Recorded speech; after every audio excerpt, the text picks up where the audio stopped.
What's more terrifying, knowing exactly when you're going to die, or knowing you might die at any moment, but never knowing when? Your brain has already answered this question, and the answer reveals why one of history's most infamous torture devices was actually the least used, but most feared. The Iron Maiden, a sarcophagus lined with spikes. Close the door, and, well, you can imagine. But here's what will blow your mind. Most Iron Maidens were never actually used for execution. They were psychological weapons designed to exploit the most fundamental fear hardwired into human consciousness, the fear of uncertain doom. Today we're dissecting not just how the Iron Maiden worked, but why the mere possibility of its use was more psychologically devastating than its actual use. We'll explore how medieval torturers accidentally discovered principles of behavioral psychology that are now used to control millions of people every single day, including you. By the end of this video, you'll understand why Robert Cialdini calls uncertainty the mother of all anxieties, and how understanding the Iron Maiden's true purpose will help you recognize when someone is using the fear of consequences to manipulate your behavior right now. But first, let me tell you about the execution that never happened, but changed history anyway. Nuremberg, 1515. A crowd has gathered to witness what they believe will be the first recorded execution by Iron Maiden. The condemned man, Klaus Hundertmark, accused of treason against the Holy Roman Empire, stands before the opened device. The executioner raises his hand and then stops. Klaus is led away. The crowd disperses. No one dies that day. But something remarkable happened. Within weeks, stories of Klaus's near execution spread across Europe, becoming more embellished with each telling. By the time the tale reached England, Klaus had supposedly been executed in the most gruesome manner imaginable. The Iron Maiden's reputation was born not from what it did, but from what people imagined it could do. This reveals the first principle of what psychologists now call anticipatory anxiety. Our brains are evolutionarily wired to fear uncertain threats more than certain ones. A predator you can see is dangerous. A predator that might be watching you from the shadows, that's paralyzing. Medieval records show that Iron Maidens were displayed in public squares, castle courtyards, and town centers across Europe.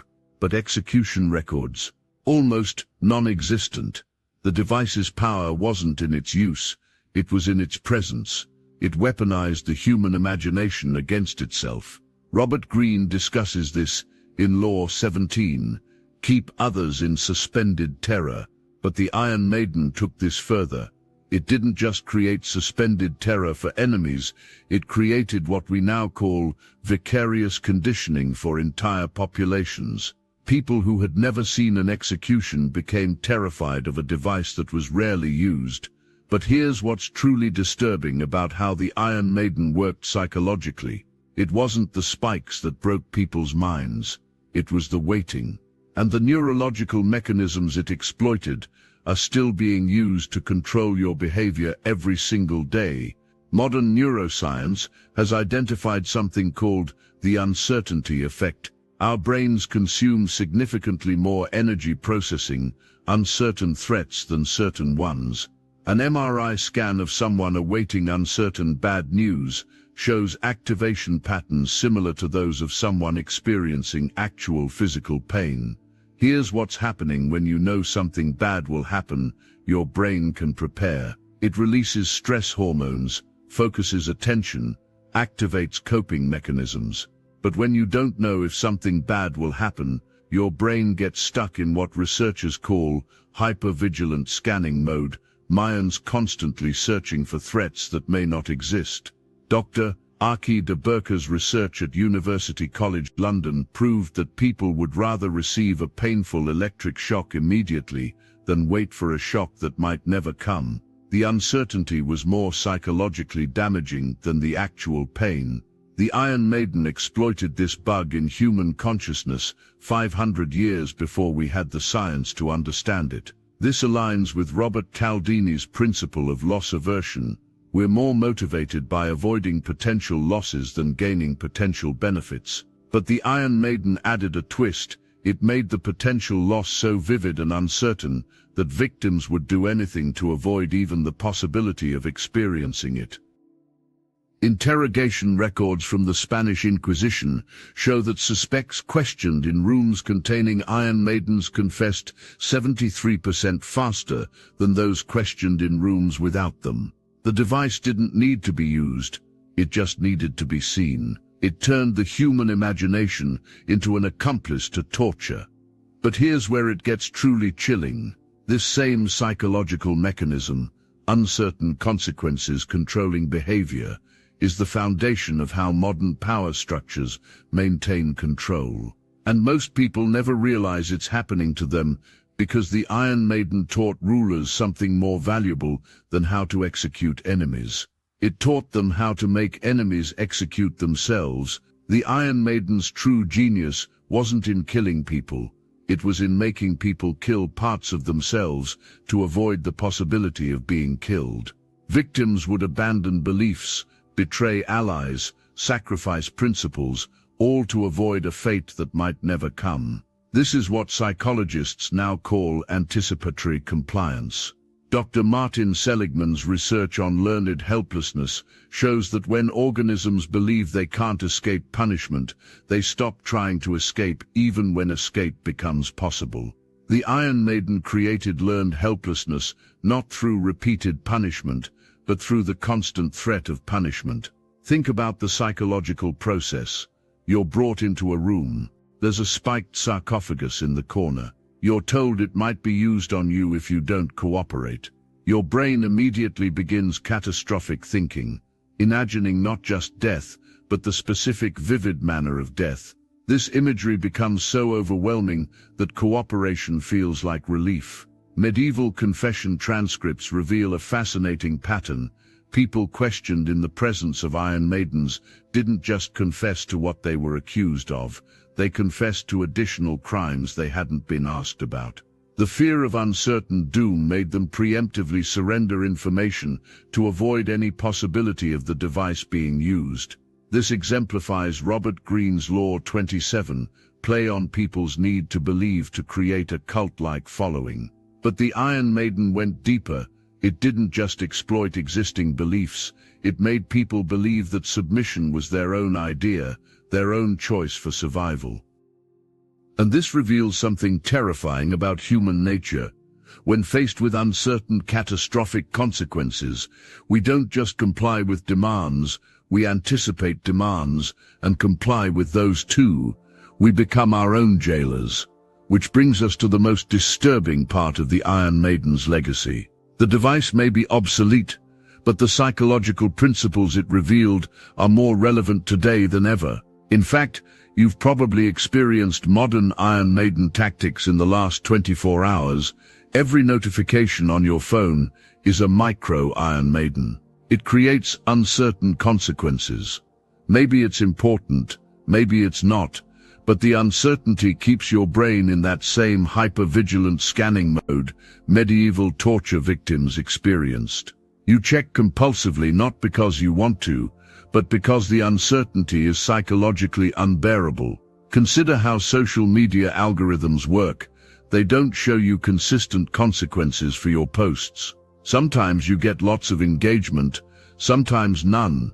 The uncertainty keeps you posting compulsively, just like Iron Maiden victims confessing compulsively to avoid uncertain doom. Corporate performance improvement plans often function as modern Iron Maiden's vague consequences, uncertain timelines, the constant possibility of termination without clear criteria for avoiding it.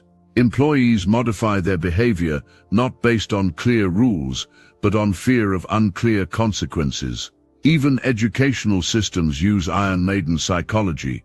This will be on the test creates uncertain consequences that drive behavior more effectively than this will definitely be question 3 on Tuesday's test. The uncertainty makes students over-prepare for everything rather than focusing on specific requirements. authoritarian governments master Iron Maiden tactics, vague laws with severe but uncertain enforcement. Citizens self-censor not because they know they'll be punished for specific actions, but because they might be punished for unclear violations of unclear rules. The common thread. In each case, the uncertainty of consequences controls behavior more effectively than certain consequences would. Your brain's inability to process uncertain threats becomes a tool for behavioral control. But understanding how these modern Iron Maidens work gives you something medieval victims never had: Myers, the ability to recognize the pattern and break free from it. Robert Cialdini's research shows that uncertainty-based manipulation loses its power once you recognize it as manipulation. The key is learning to distinguish between legitimate uncertain consequences and manufactured uncertainty designed to control your behavior. Here's how to identify modern Iron Maiden tactics. First, ask yourself if the consequences are proportional to the action. Medieval Iron Maidens threatened death for minor infractions. Modern versions threaten catastrophic consequences for normal behavior, like job loss for minor mistakes or social exile for unpopular opinions. Second, notice if the person or system creating uncertainty also positions themselves as your only source of relief from that uncertainty. Iron Maiden operators were also the ones who could spare you from the device. Modern manipulators create problems they then offer to solve minors for a price. Third, practice what psychologists call uncertainty tolerance, thus deliberately exposing yourself to small, manageable uncertainties to build resilience against uncertainty-based manipulation. This is like psychological strength training for your anxiety response. Fourth, watch for consequence inflation minus when potential negative outcomes are described in increasingly dramatic terms without increasing actual probability. Real risks have proportional descriptions. Manufactured risks get more dramatic with each retelling. Finally, create what Robert Greene calls information networks minus sources of perspective outside the system trying to control you. Iron Maiden victims were isolated with only their torturer's version of reality. You have options they didn't have. The Iron Maiden teaches us that the fear of consequences can be more controlling than consequences themselves. But it also teaches us something empowering. The Iron Maiden was retired not because it became less effective, but because populations learned to recognize and resist uncertainty-based manipulation. When enough people understand how the game works, the game stops working. That's why understanding these psychological principles isn't just historical curiosity, it's modern survival. Robert Greene's 48 Laws warn us about power games, but the Iron Maiden principle adds crucial insight. The most effective control doesn't threaten certain punishment, it threatens uncertain punishment. Learn to recognize when someone is using your imagination against you. Here's your assignment. In the comments below, describe a situation where you realize someone was using uncertain consequences to control your behavior. Maybe it was a boss who kept you guessing about job security, a partner who used the threat of leaving without ever being clear about what would trigger it, or a system that made you self-censor because the rules were deliberately vague. Share your Iron Maiden moments, those times when you realized you were changing your behavior, not because of what definitely would happen, but because of what might happen. Understanding these patterns collectively makes us all more resistant to them. Hit subscribe because next week we're exploring the most psychologically sophisticated torture device ever created, the Peer of Anguish. This wasn't about pain or death, it was about something far more insidious. The systematic destruction of personal boundaries and the psychology of forced intimacy. We'll dive into why violating someone's sense of personal space and bodily autonomy creates psychological damage that can last for generations, and how these same boundary violation techniques are being used in modern contexts to break down resistance to manipulation. Until then, remember, your fear of uncertain consequences is not weakness, it's evolution. But understanding how that fear can be weaponized against you, that's revolution. Don't let anyone turn your survival instincts into their control mechanisms. The Iron Maiden taught medieval populations to recognize manufactured fear. It's time we learned the same lesson about the manufactured uncertainties controlling us today.